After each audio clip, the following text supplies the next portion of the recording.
Hello বন্ধুরা, কেমন আছো তোমরা সবাই? আশা করছি সবাই খুব ভালো আছো। অনেক দিন পর আমি একটা লং ভিডিও নিয়ে চলে এসেছি, তাও কিচেন থেকে। এতদিন ঠিকঠাকভাবে করতেই পারছিলাম না, কারণ আমার কিচেনটা একটু রেনোভেট হচ্ছিল, ওই রং টং হচ্ছিল আর কি। তো আজকে সকালে উঠতে বেজে গেছে প্রায় 7:30।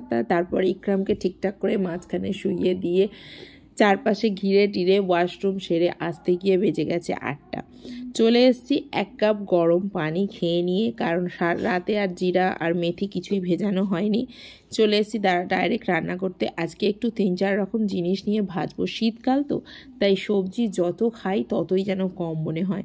আম্মাজান পাঠিয়েছিল বিটুলি আর মূলো, সেটাকেই সরু সরু করে কুচে নিয়েছি, আর তার সাথে দিয়ে দিয়েছি অল্প আলু, অল্প নুন আর শুকনো লঙ্কাগুলো দিয়ে আমি সেটাকে ধিমি আঁচে বসিয়ে রেখেছি, কারণ বিটুলি সিদ্ধ হতে একটু দেরি হয়। আর এই শুকনো লঙ্কা, আমার এক্সপায়ারি ডেট কিন্তু এখনও আসেনি, তার সত্ত্বেও আমার শুকনো লঙ্কার ভিতরটা কেমন মাটি মাটি ধুলো ধুলো হয়ে যাচ্ছে, কেন আমি বুঝতে পারছি না। তো যাই হোকটা আমি আমার ভিডিওতে বলা বোধহয় বন্ধ করতেই পারবো না।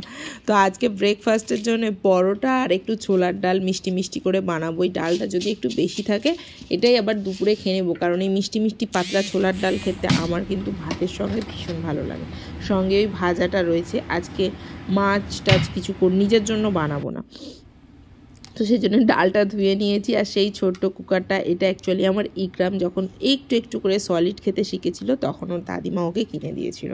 তো সেই কুকারটা আমাদের এখন অনেক কাজে লাগে। ইকরাম তো আর একা, ওর জন্য আর আলাদা করে কিছু রান্না করতে হয় না। মাস 3-4 হয়েছিল, কিন্তু তারপর থেকে ও আস্তে আস্তে আমাদের খাবারই খেতে শুরু করেছে।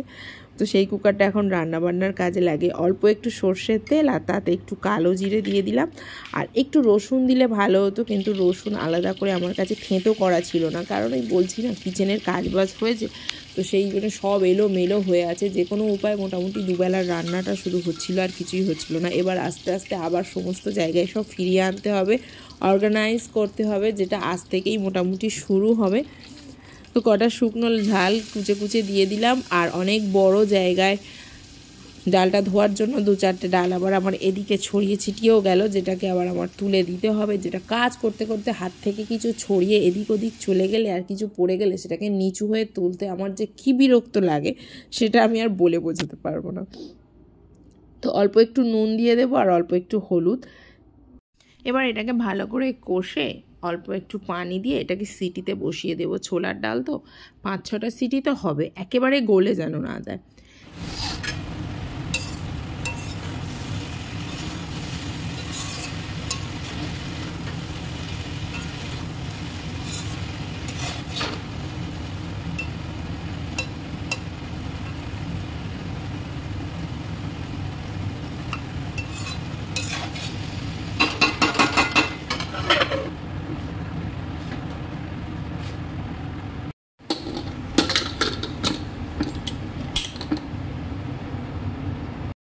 দুটো রান্নাই আমার মোটামুটি কমপ্লিট হয়ে গেছে।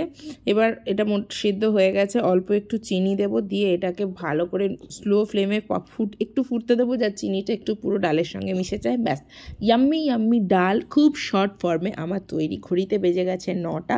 এবার যাব ইকরামকে তুলতে। এখনও কিন্তু আমার দুটো রান্না বাকি আছে, সেটা আর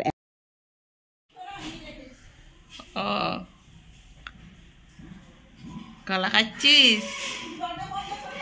হ্যাঁ,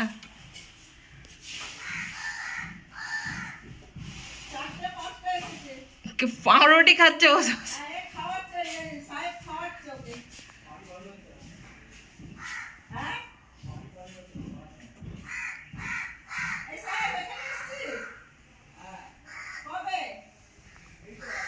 আয় আয়,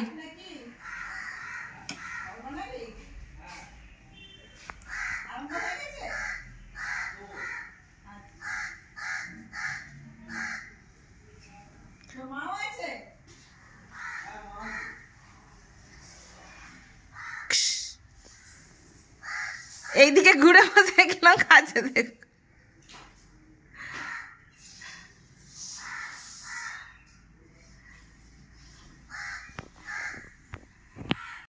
আমাদের এদিকটাতে প্রায় আসে এরা।